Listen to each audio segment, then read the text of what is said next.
So welcome to OC Oil's community gathering. Today we are honored to welcome Erin Rose from 360 Emergence. We dive into a soulful conversation on movement, embodiment, and the sacred rituals of oil. Oil. Lots of great oils. I was like saying, which one should we work with today? The feminine? Hello, which is the belly. I'm all over the belly lately, but I love both of them, but I use the belly one a lot. Yeah, the belly one, the flow. Because listen, what we're talking about today is a flow. It is And a flow. I just want to say, when I met Erin, it was like I felt like I know her for many lifetime. It was a kindred spirit. It felt the warmth, the femininity. I felt there's all the judgment dropped. I felt I could be myself if around another sister. And I also practiced dance with you a few times. I got the honor to do that and also be in the studio with you in LA. And then last month, dance with you as well in LA. And I would say that my personal background in dance was when I was a kid. I was doing ballet and modern dance, and then yoga, and then it was Gabriella Bernstein, right? Who had the 5 rhythm, and then I found out about the 3 emergence through you and through Ryan. And that was a whole incredible experience. So tell us, why should we dance? Oh, that's a great question. Maybe even a better question is, why wouldn't we dance? Right. Why wouldn't we do something that immediately brings us into spaciousness for our mind, for our heart, for our body? Like, why not practice something that is so simple, and yet so profound? It's a liberation practice. That's what I got the chance to dance with Kate Shella, who's one of my teachers and the founders of the 360. And I got to dance with her a couple days ago. And I was just like, oh my gosh, this is a liberation path. Like, this is everything in one shape-shifting experience. It's so cool. I feel really I think even more energized from getting to really practice in community about the power of getting more comfortable in our skin and utilizing rhythm and music and beat, how good it feels to have a beat pulsing through your body where you can just sort of surrender to it. Drop the mind, drop, like in yoga, as we both yoga teachers, and I would say like in yoga, we have the union, right? The body, the mind, and the spirit. And it's all about achieving a place where it's like the way my teacher would say is like a honey in hot water. It's just like let the mind completely dissolve, like the honey in hot water. And and when you said a minute ago, you said dance is everything. It's everything in it, because it's almost it's for me, it's therapy, because my mind drop when I'm in my body and I'm listening to the beat, as you said, and I move in my feet and I touch my heels and my toes into the ground, and I feel part of this oneness, that Gaia, Earth, nature. I feel like, okay, I'm home. Home again. Can we return home? And for me, that's what it does, but also many other things, as like I get epiphanies. Like 2 weeks ago, I was dancing and I was like, okay, I know what I need to do next. Like I keep getting creative in my own work while I'm dancing. Yeah. I mean, one of the things that just came up as you were talking is this concept that I think we all agree with, of like, I want to let go, I want to surrender, I want to be taken by the hands of the goddess and whirled through time and space. I think a lot of us really like that idea, but the common question is that how do I do that? Like, how do I do that? And it's hard as a mental framework to arrive at the place where you can really feel, okay, I think I'm letting go, or I think I'm surrendering.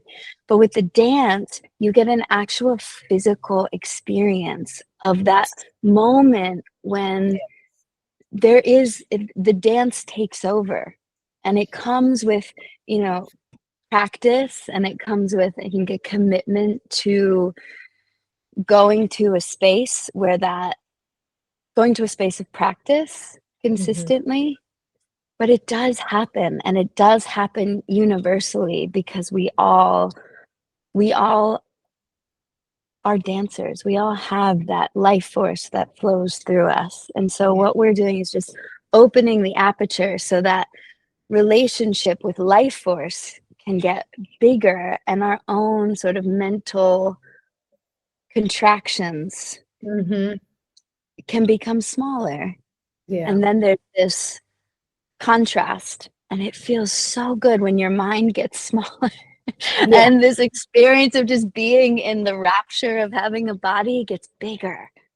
Like, oh, that's great. When you said practice, do you practice? Is this something you do on daily? Is this something you do get up in the morning? If you give me like a little bit tools of how do I get into my body? How do I get into dance?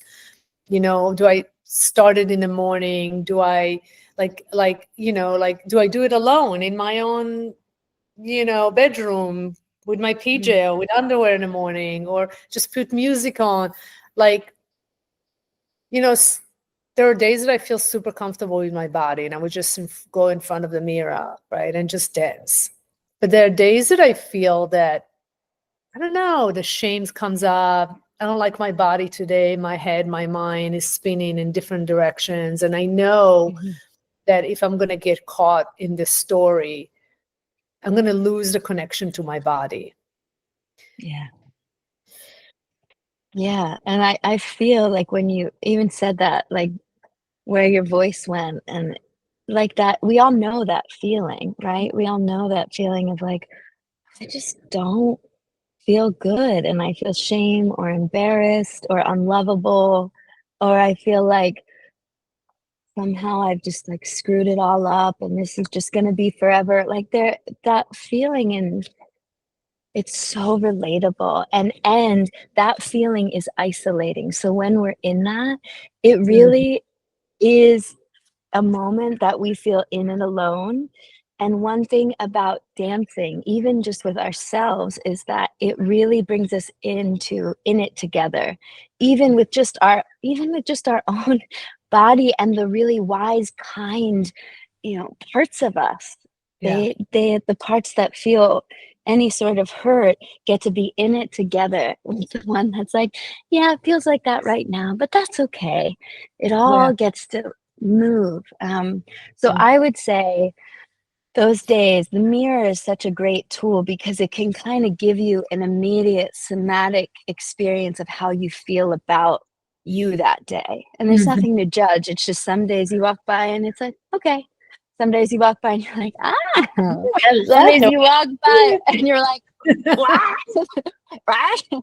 So on all of the, no matter how it feels, going into 3 of your favorite songs. I have a bunch of dance playlists that I can send, or they're on my Spotify. I have some SoundCloud DJ sets that are designed for, an hour and a half journey of dance. So you just find music you like and move. And then when it's complete, let it complete. Yeah. And move into your day. So like 10 minutes. Yeah, I mean, if you have more time, great. It'll feel really pleasurable to take all the time. But especially on those days when it doesn't feel like there's a lot of room for whatever reason. Yeah, sometimes one song can be the real, flip switch. Yes. From turned down to turned up. And I love what you said is like, we feel so isolated when we have those negative thoughts that come in, or judgment. And then instead of like engaging with them, is like, let's put the music on. Let's just connect to the breath, like you said, the sound, the feet. Any other tools would you give anyone, like when you do? Because I know when I practice with you, sometimes you give like a little bit of hints, you walk through the room, you show us the dance. Yeah, maybe a little bit more about 360 emergence, that you can explain us a little bit. What is it even? Yeah, I'd love to. Well, the first piece of the tools is really the breath, and we all, this isn't anything new, but it can be quite revelatory for the body to experience a moment of mental tension or discomfort, to not feel great, whatever the thing is. And to experience the movement and the breath, sort of both wins in their own way, really coming in and breathing and moving together, like the yogis have done, and so many other spiritual practitioners have done. The dance and the breath are such allies.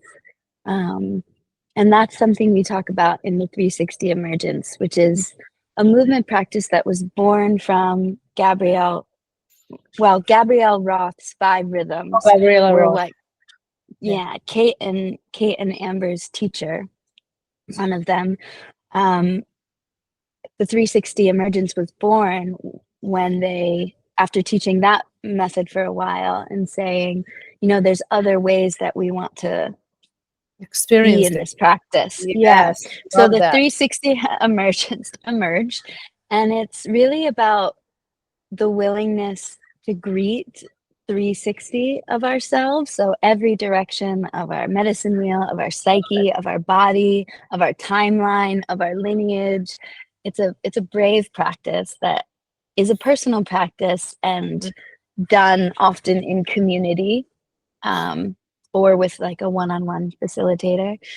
And it's spirit driven, music driven, and the facilitator works both with the music and sort of intuitive and well-educated knowledge about the body and movement and the nervous system, utilizes different tools to bring someone into their body in the dance. Different maps we use in the 360 that help us journey through our body, through our minds, through our hearts. Together. There's I love what you're saying, and it just brought me back. I did 2-year program. It's called Radical Aliveness, which is a form of therapy that it's all about movement, dance, sound. And it's like you go into your inner child and you kind of having a conversation, and maybe there's a feeling that comes up, and maybe there's rage or sadness or whatever the form of, I almost want to say the elements showing up, if it's the fire or the water, or right, they're showing up. And then what do you do with it? And sometimes you actually have to like scream, and sometimes you have to, like scream into a pillow, and sometimes maybe you have to punch a pillow and just like let it out. And sometimes you have to stamp your feet and be like, and all those emotion comes into the space. And in some interesting way, you connect more to your inner child. And then you kind of feel like that connection. And for me, that practice kind of got me deeper. When I go into a dance floor, I feel like, I can bring that with me, and use those tools to go deeper into my inner child, into this inner conversation. Yeah, and I mean, why we would do that, why we would go into those spaces, is really to liberate them and to bring everything into joy and into celebration and all of life. So it's a really going down and in order to then take everything with us into mudita, into joy. Yeah, thank you for bringing that up, because all this practice is really to bring more joy. Because even in Kabbalah we say God created the world for the sake of play. All of this duality is really for the sake of, like, to see the difference between, the black and the Right. white, and find this, the non-dual. Yeah. The pleasure. It's so pleasurable. We have senses and we have imaginations, and it's so many emotions. It's so dynamic to be a human. And that's one reason I love the dance too, is because you really, especially the way I like to curate the music and DJ, it's like you get to experience polarity in your body, in textures of music, in sounds, in emotional tones. You get to be over in one area, whatever that feels like, and then in a couple minutes you find yourself in this other elemental, in this other emotional space, in this other physical landscape. So we get to shape shift is one of my favorite ways of relating to the dance, because there's really a play going on. Yeah, when you were speaking, there was such an energy of sensuality and juiciness. Like your oils. It's like truly. That's why I love your oils. And yeah, this one is amazing. This one is the feminine. And I spelled it like you would spell it in French, feminine. So there's a missing letter if it would be in English. And and it's I made them into a dropper because they are so potent. And then you just, the whole thing is about smell, and then touch, and then work on the lymphatic, and work underneath as a woman, work around the breast and massage it. And I do all that practice in the morning. I do this like 30 times around my breast. Yes. And then the flow, so that the breast oil have jasmine in it. And also a lot of my product have castor oil and ashwagandha, which are really great women health. I'm much about women's health, especially now, the hormone. I feel the shift in my own body, and it's like asking me for a little bit more love and to increase my serotonin, which is in your digestive, it's in your second brain. Right. The flow for me, it's all about working on the belly. The smell of it is it's orange blossom. So I was driving in California, and I stopped in orange orchids in California, like a ton of them. And then I was like, oh my God, this is the smell I was looking for. It's the orange blossom, is that little white flower. It's so good.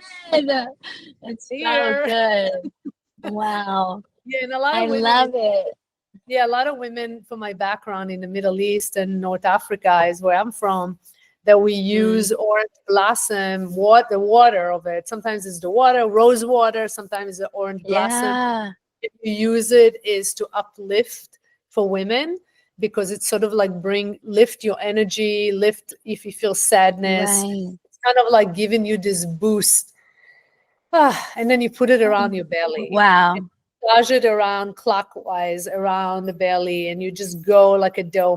My grandfather taught me how to do massage, and he would be like, use it like a dough, just like around the navel, and you just push as much. And I do this practice, and then I just put my hands on my belly, and I just close my eyes, and I breathe. And then I'll allow the music to come in the room. And then and then I get into the dance. So beautiful.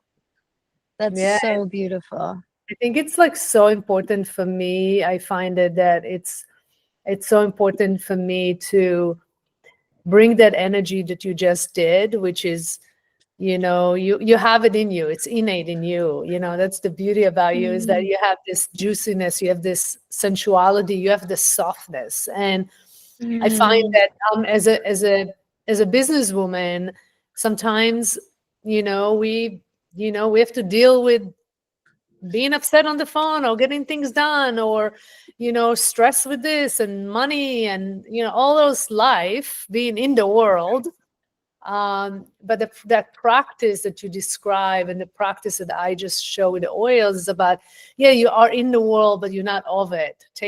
Step out, step out, just connect into your breath, enjoy life, find the joy, go on a hammock, lie on a hammock for 20 minutes to rest, drink, lemonade and make your own mint tea or whatever it is, give you that moment to connect. And for me, one of them is very much dance. Yeah. I mean, both oils and dance. This is why this is such a great marriage of worlds, because both of them, they really are practices.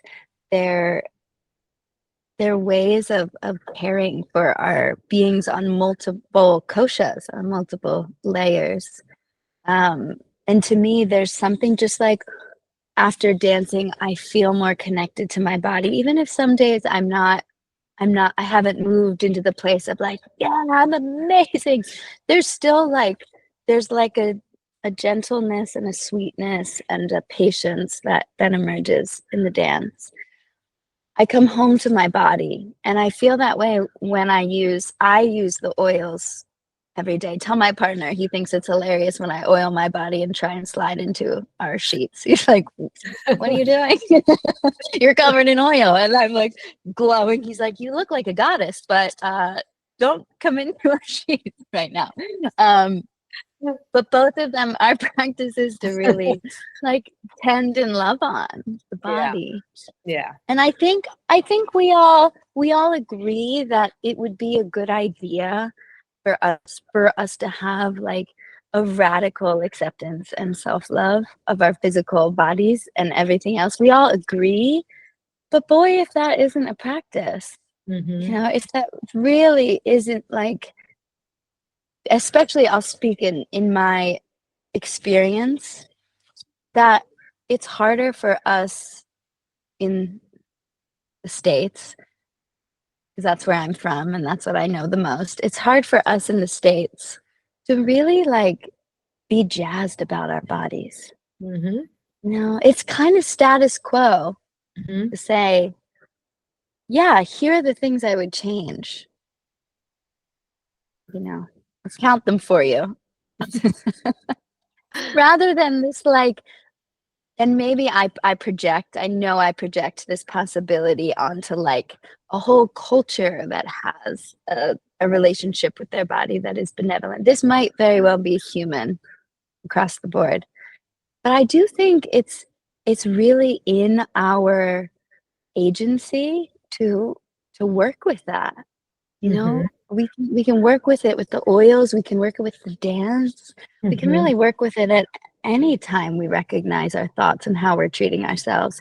But to have these pockets of practice that its sole purpose is to nourish. Yeah. Its sole purpose. Yeah. That's it. No, you don't need to figure everything out. You're just nourishing. That's how I feel about dance. Even when it sucks. I'm just not into it, or I'm in pain, or I don't like the music. I don't like any music. I'm just a crab. I'm a grouch. That happens too. Yeah.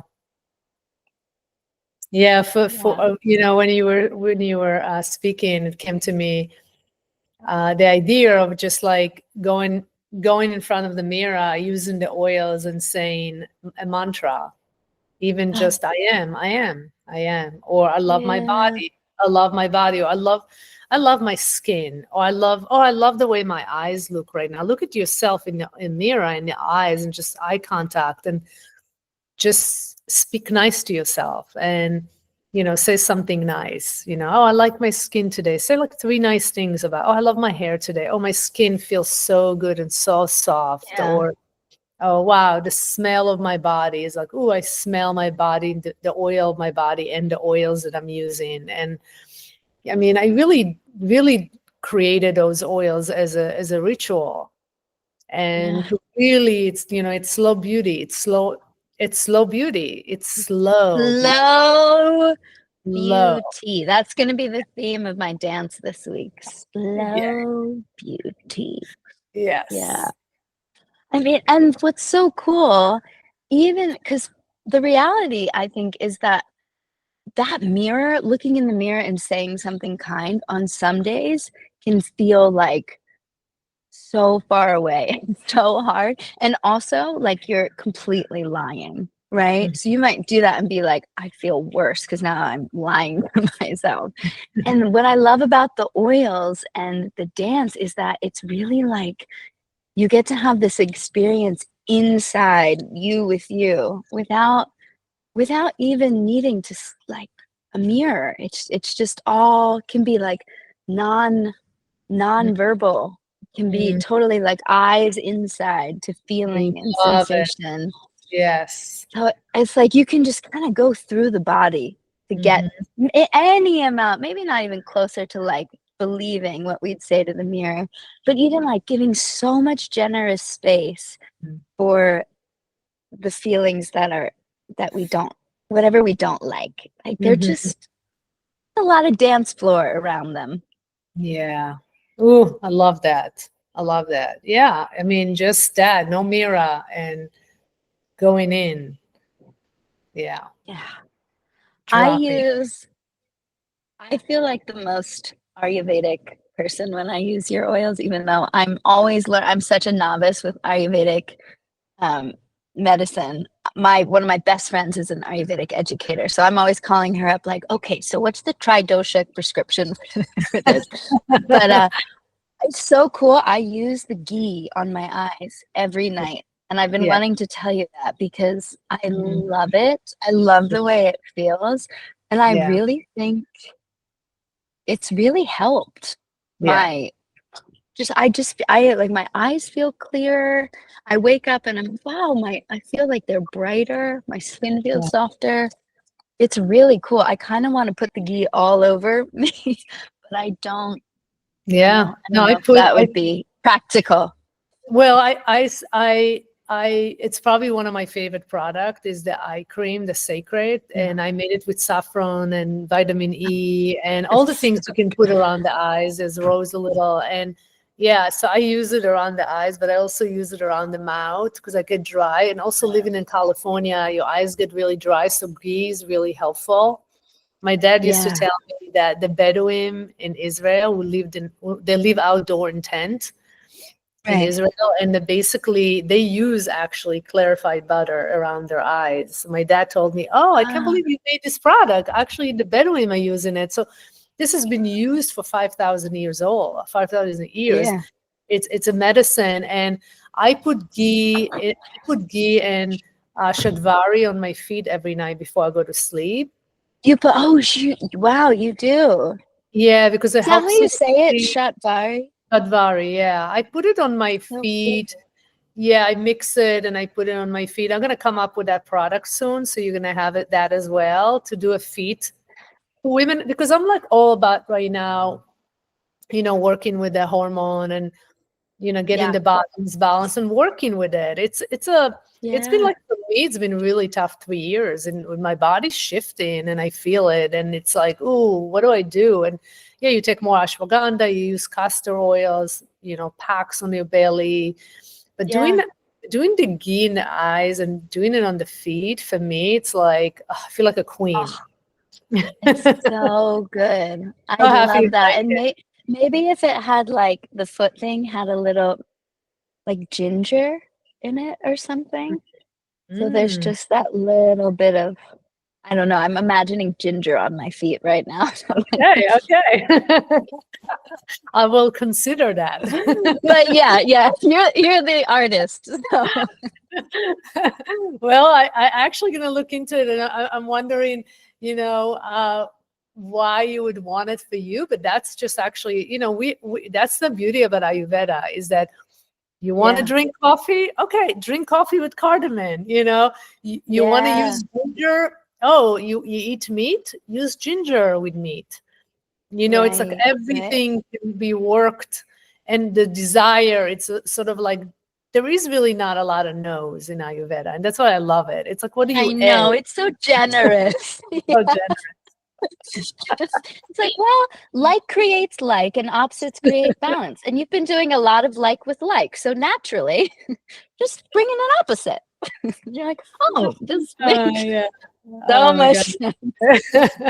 Oh, that was great. I love that. Yeah, I mean, you know, it's Ayurveda was really, I believe it was for the kings and queens, and it's for every. Yeah, it's, see, Ayurveda and yoga was actually for the people who had the money, not have the money. And I used to think, like, what do you mean? What do you need for yoga? You just need a mat, not even. Yeah. And it's actually for the scholars, for the household keepers. Right. Those are people who got to actually experience it and sit in a group and dance and have Dharma talk and use the oils and take the herbs, and they would do it together in a community, and they cook for each other. You know, that's really where Ayurveda comes from. It's really living life to the fullest with all the things that we love, to feel grounded, to feel at home. Right. But it was at one point just reserved for a certain socioeconomic class. Yeah. Which is really hard, because, you know, there's definitely still echoes of that in our system too.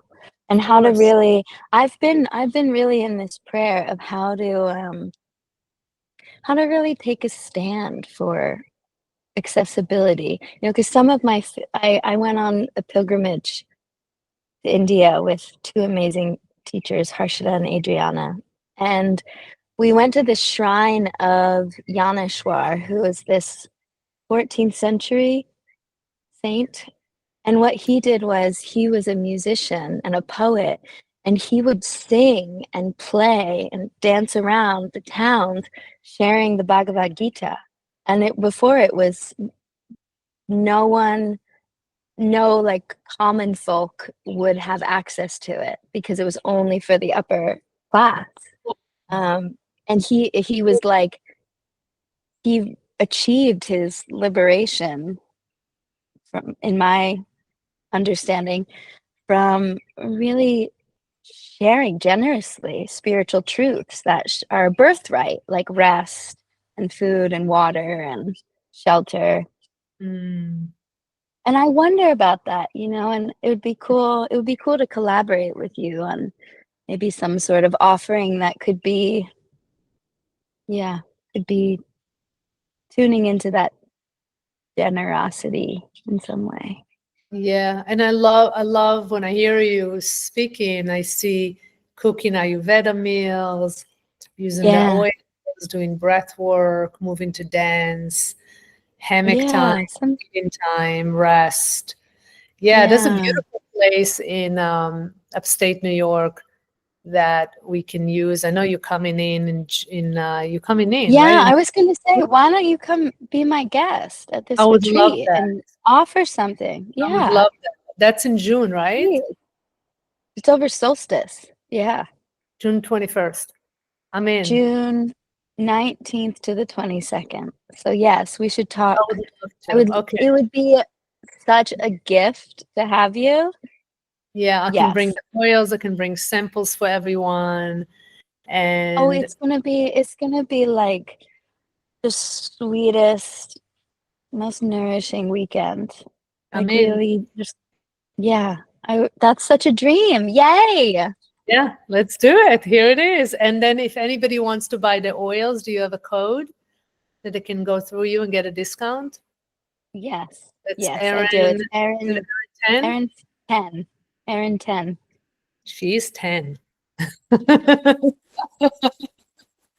I love these oils so much. I love them so much. I've been doing the ghee and then the flow with a little heating pad at night. Smart. And I'll tell you what, add in the foot oil, I will be just it's so relaxing, the flow and the heating pad. My nervous system just goes, it just turns all the way down into this, like, oh, it's so good. Amazing. Now you're going to get the bottle for your feet. Yes. And where do you teach like, dance right now? I teach People can find you every week in Topanga, California. It's about, I live in Ojai, so I teach weekly in Topanga and then twice a month in Ojai. And pretty soon, within the next like 2 months, I'm going to be launching this online space called the Refuge, which is a place where there will be a bunch of practices and chances to connect virtually. Wonderful. I'm excited about that. Yeah, and then Solstice Retreat. In Solstice Retreat, I'm going to be there. So yeah! We just decided. I'm so excited. Yeah. Yes. Wonderful. And yeah, so erinrose.com is your website? ErinRoseWard.com. Word. Okay, .com. Okay, good. Yeah. So we have everything, all the information. Oh, I can continue talking forever, like my breath, and I feel like I'm much more in my body now, and I feel like there's more joy since we started the conversation, and I feel the energy of California is coming into the energy in upstate New York and the merging. I can't wait to dance with you, girl. Same, and so much gratitude for you, and also for technology that we can do this across. We can do this. So connected. Love you so much. Love you so much. Thank you so much, Erin, for being here and part of our community and contributing so much to your energy and your love and your presence.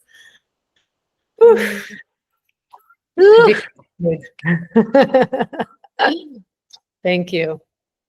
Thank you. I'll see you in June. We'll see you in June. Join our retreat. Erin's doing a dance retreat. Join. Also gonna bring her oils. Yeah, that's right. Awesome. We talk soon. Mwah.